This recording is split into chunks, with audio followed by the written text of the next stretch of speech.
Good afternoon students. आज या ठिकाणी आपण BA प्रथम वर्ष गृहविज्ञान विषयाचा पेपर नंबर पहिला कौटुंबिक साधन संपत्तीच्या व्यवस्थापनाची ओळख यामधील युनिट सेकंड जो आहे कौटुंबिक अर्थाचे व्यवस्थापन बचत आणि गुंतवणूक या युनिटची आपण सुरुवात केलेली आहे. याच्यातील आज आपण बचत हा मुद्दा म्हणजे बचत आणि गुंतवणूक यातील बचत हा मुद्दा जो आहे तो आज आपण या ठिकाणी अभ्यासणार आहोत. तर साधारणपणे बचत म्हणजे काय किंवा बचतीचा उद्देश काय असतो, बचतीचे फायदे काय असतात किंवा बचतीचं महत्त्व काय असतं. प्रत्येक व्यक्तीच्या जीवनामध्ये जी काही कॅश प्रॉपर्टी असते किंवा जो काही कॅश मनी जो व्यक्तीकडे असतो त्यातून शिल्लक राहिलेली रक्कम म्हणजे खर्च वजा जाता शिल्लक राहिलेली रक्कम जी असते ती म्हणजे बचत. ही सर्वसाधारणपणे बचतीकडे पाहण्याचा प्रत्येक व्यक्तीचा हा दृष्टिकोन असतो किंवा प्रत्येक व्यक्ती त्याच्याकडे अशा स्वरूपाने बचत म्हणून बघत असते. तर साधारणपणे कुटुंबाचा सुख आणि समाधानासाठी आपण वेगवेगळ्या साधनसंपत्तीचा उपयोग जो आहे तो आपण करत असतो आणि ह्या साधनसंपत्तीपैकी पैसा ही साधनसंपत्ती अत्यंत महत्त्वाची आणि प्रत्येक माणसाकडे ही मर्यादित स्वरूपाची असते. म्हणजे याचं स्वरूप जे आहे ते मर्यादित स्वरूपाचं आहे आणि कुटुंबाच्या गरजा ज्या आहेत त्या अमर्याद असतात किंवा काळानुसार बदलणाऱ्या असतात, कधी वाढणाऱ्या तर कधी कमी होणाऱ्या असतात.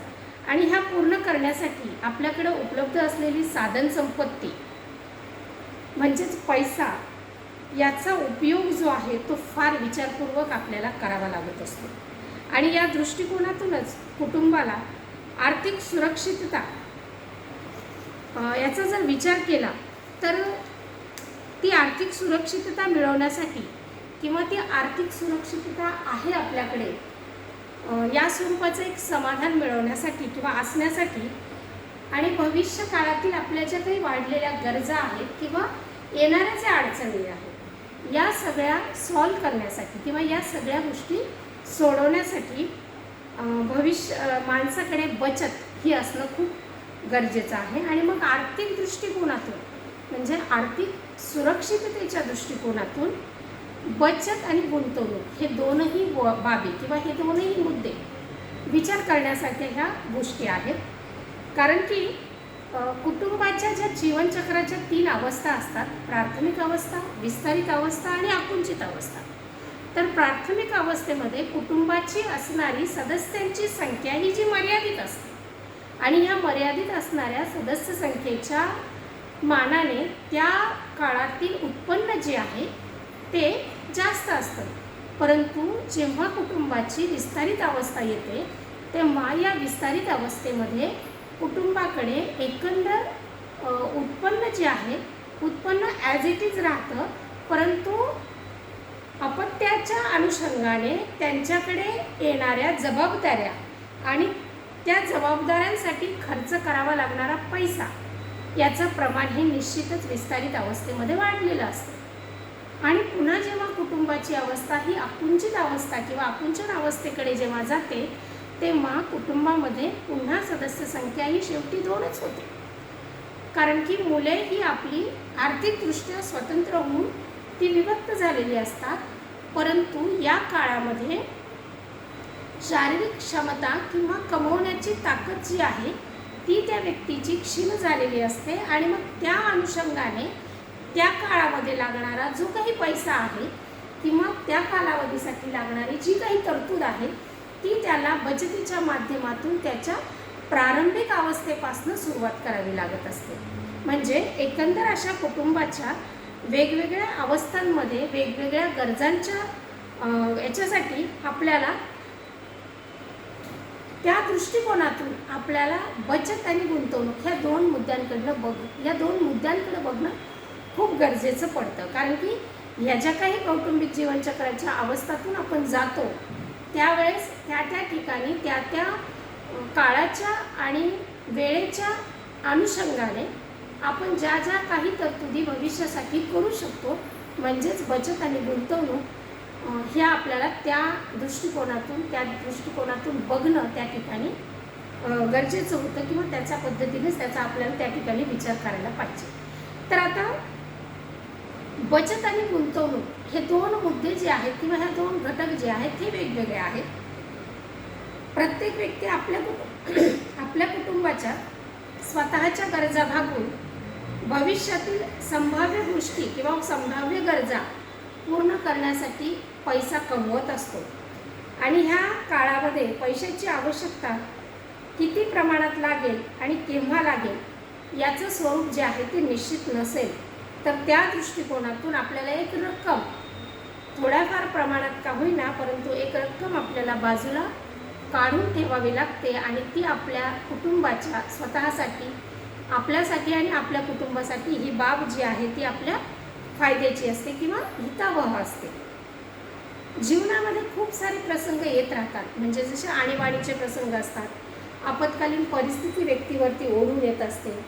त्याच्यामध्ये मग कधी कुटुंबातील कमवत्या व्यक्तीचा मृत्यू होऊ शकतो, अपघात होऊ शकतो किंवा त्याची निवृत्तीची अवस्था या ठिकाणी आली, तर मग अशा वेळेमध्ये काय होतं, आपला उत्पन्नापेक्षा खर्च जो आहे तो, त्याची खर्चाची मागणी जी आहे ती आपली उत्पन्नापेक्षा वाढते. आणि मग अशा वेळेस आपल्याला बचतीचं महत्त्व लक्षात येतं. आणि मग ह्या परिस्थितीत जेव्हा आपण जातो तेव्हा आपल्याला बचतीचं महत्त्व लक्षात येतं, पण वेळेवरती आपण त्याला कुठल्याही पद्धतीने फेस करू शकत नाही. आणि म्हणून ह्या अशा काळासाठी ज्यावेळेस आपली परिस्थिती चांगली असते तेव्हाच आपण थोडी थोडी रक्कम ही त्या ठिकाणी बचत करायला पाहिजे. याशिवायच कधीतरी आपल्याकडे दूरगामी उद्देश आपण ठेवलेले असतात, की जसं भविष्यामध्ये कुठेतरी चांगल्या ठिकाणी प्रवास करायचा, मुलांचं उच्च शिक्षण, घराची खरेदी, वाहनाची खरेदी, मुलांची लग्न, आरोग्याच्या वेगवेगळ्या समस्या, यासाठी देखील आपल्याला काही प्रमाणात निधीची गरज त्या त्या परिस्थितीनुसार आणि काळानुसार लागत असते. मग यासाठीचा जो काही पैसा आहे तो अगदी वेळेवरती आपण उभा करू शकत नाही. आणि म्हणून सुरुवातीच्या काळापासून आपण याच्यासाठी दैनंदिन खर्चांमध्ये थोडी थोडी कपात करून आपण काही पैसा जो आहे तो त्या ठिकाणी साठवायला पाहिजे किंवा ह्या परिस्थितीसाठी आपण पैशाची जी तरतूद आहे ती करायला पाहिजे. आणि ही करण्यासाठी आपल्याला बचत करणं हे खूप अनिवार्य किंवा आवश्यक अशी एक गोष्ट आहे. याच्यानंतर आपल्याला आता बचत का करायची याबद्दल तर आपण बघितलं, कारण की कुठल्या अडचणी आणि कुठल्या स्वरूपाने आपल्याकडे येतील त्या त्या अनुषंगाने आपल्याला त्या ठिकाणी पैशाची गरज पडते. आणि ही पैशाची गरज आपली बचतीच्या माध्यमातून आपल्याला भागवता येत असते. तर साधारणपणे बचतीचा अर्थ जर आपल्याला समजून घ्यायचा असेल तर त्याच्यासाठी व्याख्यांचा अभ्यास महत्त्वाचा आहे.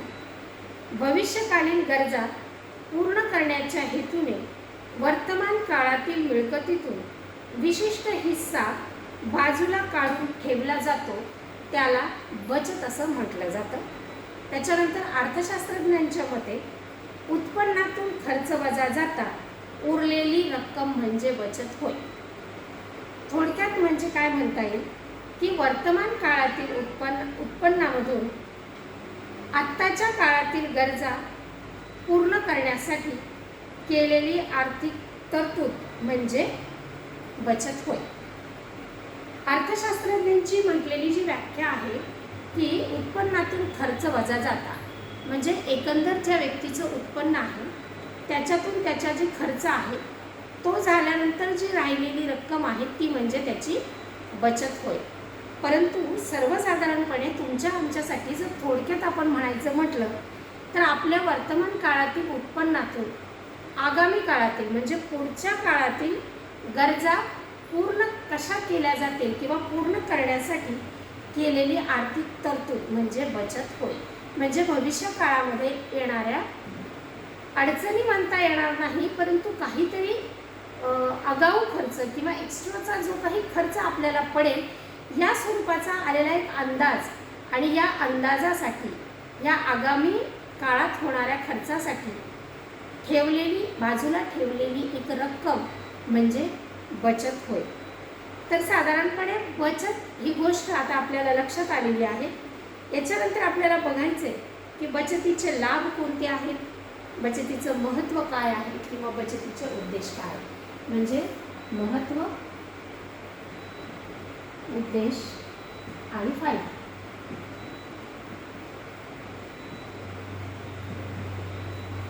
कारण की बचत ही व्यक्तीच्या भविष्यासाठी किंवा पुढील जीवनासाठी मदत देणारा असा घटक आहे किंवा मदत करणारी अशी गोष्ट आहे.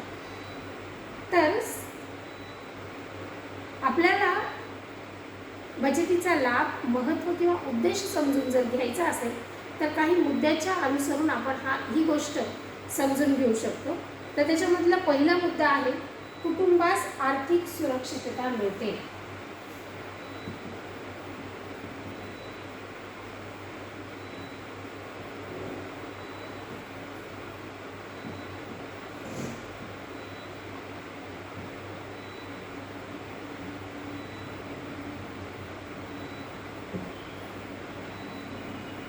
आता बचतीमुळे कुटुंबाला आर्थिक सुरक्षितता कशी मिळते, तर जीवनामध्ये विविध अवस्थांमध्ये बदलात परिस्थितीमध्ये कुटुंबाला आर्थिक स्थैर्य मिळवून देण्याचे कार्य जे आहे ते पैशामुळे साध्य होत असते. एखाद्या उद्योगधंद्यामध्ये नफ्याचे प्रमाण कमी जास्त होते, नोकरीमध्ये एखाद्या व्यक्तीला काही वेगवेगळ्या समस्या ज्या आहेत त्या निर्माण होत असतात, उत्पन्नाचं स्रोत कधी कधी बंद होत असतं आणि अशा वेगवेगळ्या परिस्थितीत कुटुंबाला त्यांनी केलेले बचतीचा जो निधी आहे तो निधी त्यांना सुरक्षितता प्रदान करत असतो. म्हणजे जर व्यक्तीने बचत केली तर त्या बचतीचा फायदा त्याला ह्या वेगवेगळ्या परिस्थितीमध्ये किंवा वेगवेगळ्या स्वरूपाच्या आर्थिक बाबतीतल्या अडचणींमध्ये त्याचा उपयोग जो आहे, त्या बचतीचा उपयोग जो आहे तो व्यक्ती करून घेऊ शकतो आणि त्याच्या कुटुंबाची आर्थिक सुरक्षितता जी आहे ती त्याला मिळते. म्हणजे थोडक्यात कुटुंबाची आर्थिक असुरक्षितता देखील बचतीमुळे कमी होते किंवा ती मिटू शकते. म्हणून साधारणपणे कुटुंबाची आर्थिक सुरक्षितता जी आहे ती हा बचतीचा मुख्य उद्देश किंवा फायदा किंवा महत्त्व आहे. त्याच्यानंतर दुसरा मुद्दा आहे शारीरिक असमर्थतेच्या वेळी आधार. शारीरिक असमर्थतेच्या वेळी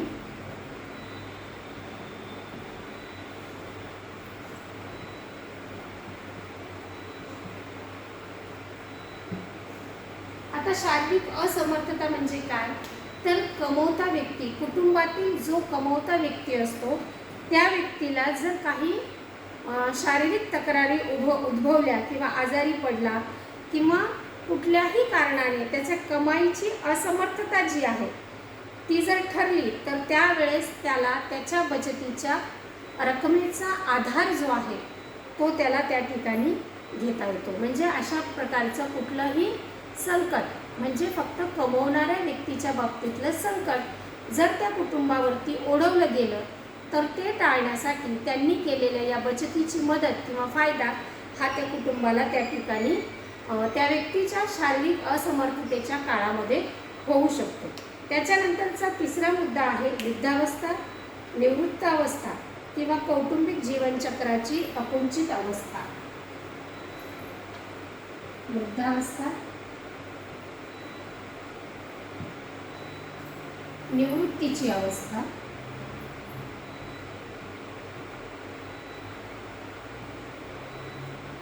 किंवा अकुंचित अवस्था.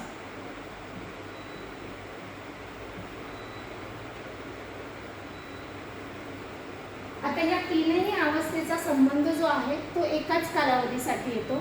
वृद्धावस्था म्हणजेच निवृत्तीनंतरची अवस्था आणि कुटुंबाची अकुंचित अवस्था म्हणजे की त्या ठिकाणी कुटुंब जे आहे त्या ठिकाणी संकुचित झालेलं असतं, म्हणजे छोटं झालेलं असतं. तर ह्या तिन्ही अवस्थेचा जो काही संबंध आहे तो साधारणपणे व्यक्तीच्या वृद्धापकाळाशी किंवा निवृत्तीच्या काळाशी येत असतो. आता वृद्ध अवस्थेमध्ये किंवा निवृत्तीच्या अवस्थेमध्ये व्यक्तीची काम करण्याची जी क्षमता आहे ती त्या ठिकाणी कमी झालेली असते आणि काम करण्याची क्षमता कमी झालेली असते म्हणून त्या ठिकाणी वेतन जे आहे किंवा मिळकतीचा पैसा जो आहे तो त्या ठिकाणी कमी झालेला असतो. आणि निवृत्तीची जर अवस्था असेल तर वेतनापेक्षा मिळणारं निवृत्तीचं वेतन हे कमी असतं.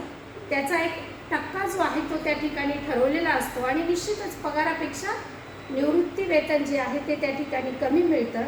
तसेच कुटुंबाची जर आकुंचित अवस्था या ठिकाणी आहे तर त्या ठिकाणी मुले आपापल्या स्वतंत्र आयुष्याला म्हणजे आर्थिक स्वतंत्र आयुष्याला त्यांनी सुरुवात केलेली असते आणि अशा वेळेस मुलांचा आधार जो आहे त्या कुटुंबाला पाहिजे त्या पद्धतीने जर प्राप्त होत नसेल तर त्या कुटुंबाला त्या ठिकाणी त्यांनी त्यांच्या काळानुसार केलेली जी बचत असेल त्या बचतीचा फायदा जो आहे तो त्या कुटुंबाला त्यांच्या ह्या काळामध्ये म्हणजे वृद्धावस्थेमध्ये, निवृत्ती अवस्थेमध्ये किंवा कुटुंबाच्या संकुचित अवस्थेमध्ये, आकुंचित अवस्थेमध्ये त्यांना केलेल्या बचतीचा फायदा जो आहे तो त्या ठिकाणी होऊ शकतो. चौथा मुद्दा आहे आकस्मिक संकटाच्या वेळी बचाव करता येतो. आकस्मिक संकट,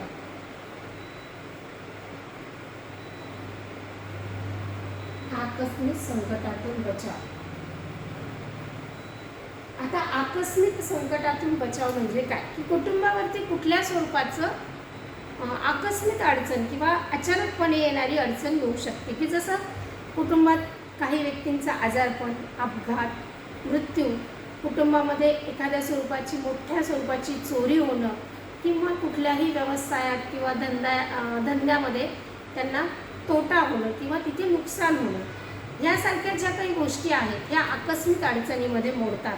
आणि मग ह्या आकस्मिक अडचणीच्या वेळेस किंवा संकटाच्या वेळेस त्यांनी जी काही बचत त्या काळापूर्वी केलेली असते त्या बचतीचा उपयोग जो आहे, त्या रकमेचा उपयोग जो आहे तो त्यांना त्या ठिकाणी आधार म्हणून घेता येऊ शकतो किंवा त्याची मदत त्यांना त्या ठिकाणी होते. त्याच्यानंतर आहे प्रासंगिक खर्चाची सोय.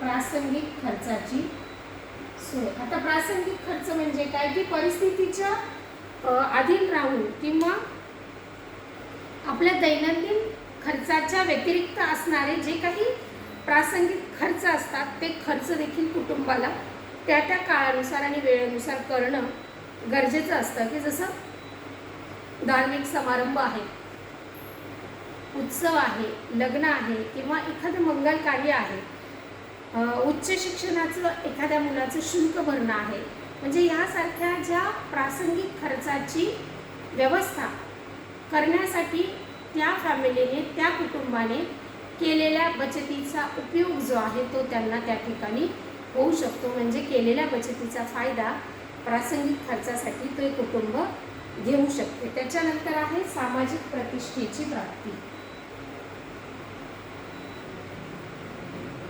सामाजिक प्रतिष्ठा प्राप्ती. आता सामाजिक प्रतिष्ठेची प्राप्ती म्हणजे काय तर साधारणपणे व्यक्तीकडे किती पैसा आहे याच्यावरून त्याचा आर्थिक आणि सामाजिक दर्जा जो आहे तो साधारण समाजामध्ये ठरवला जात असतो. आणि म्हणून व्यक्तीकडे असणारं बँकमधलं बॅलन्स म्हणजे बँक बॅलन्स जर त्या व्यक्तीचा चांगला असेल तर त्या माणसाला समाजामध्ये चांगल्या दर्जाची प्रतिष्ठा जी आहे ती प्राप्त होत असते. आणि मग ह्या धारणेला अधीन राहून देखील काही लोक बचत जी आहे ती करत असतात आणि या बचतीची मदत त्यांना त्यांची सामाजिक प्रतिष्ठा जपण्यासाठी किंवा सामाजिक प्रतिष्ठा प्राप्त होण्यासाठी या बचतीचा फायदा, या बचतीचं महत्त्व जे आहे ते त्या लोकांना त्याच्यासाठी वापरता येतं. त्याच्यानंतर द्रव्यार्जनाचे साधन म्हणून देखील या बचतीचा उपयोग होतो. द्रव्यार्जनाचे साधन.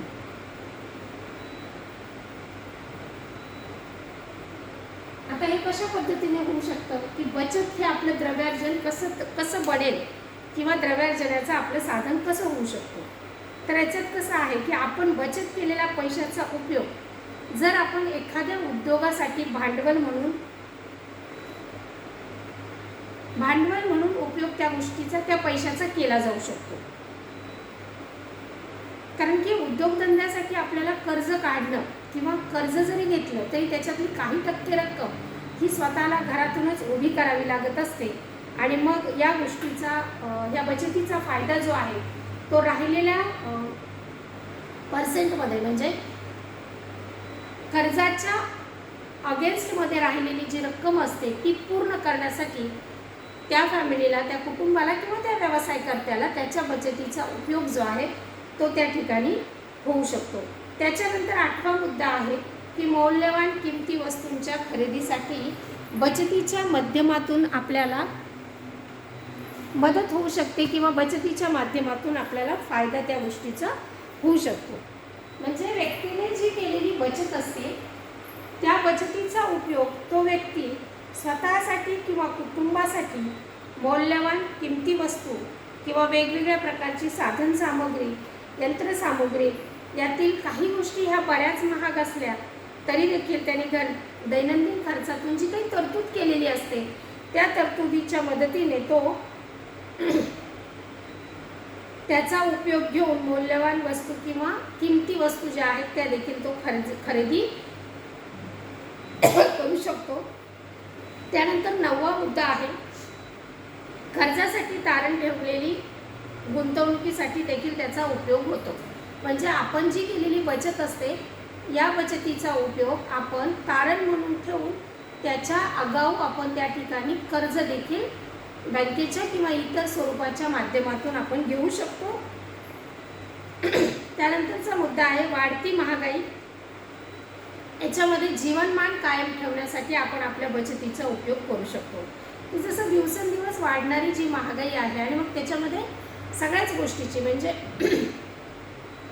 अन्नधान्य, चैनीच्या वस्तू किंवा इतर सगळ्या गोष्टी ह्या साधारणपणे वाढत्या किमतीने महागाई त्याचा दर जो आहे तो सततरित्या वाढत आहे. आणि या वाढणाऱ्या महागाईमध्ये आपलं जीवनमान आपल्याला जर कायम ठेवायचं असेल तर ते जीवनमान कॉन्स्टंट ठेवण्यासाठी आपण बचत केलेल्या पैशाचा उपयोग जो आहे तो त्या ठिकाणी आपण करू शकतो.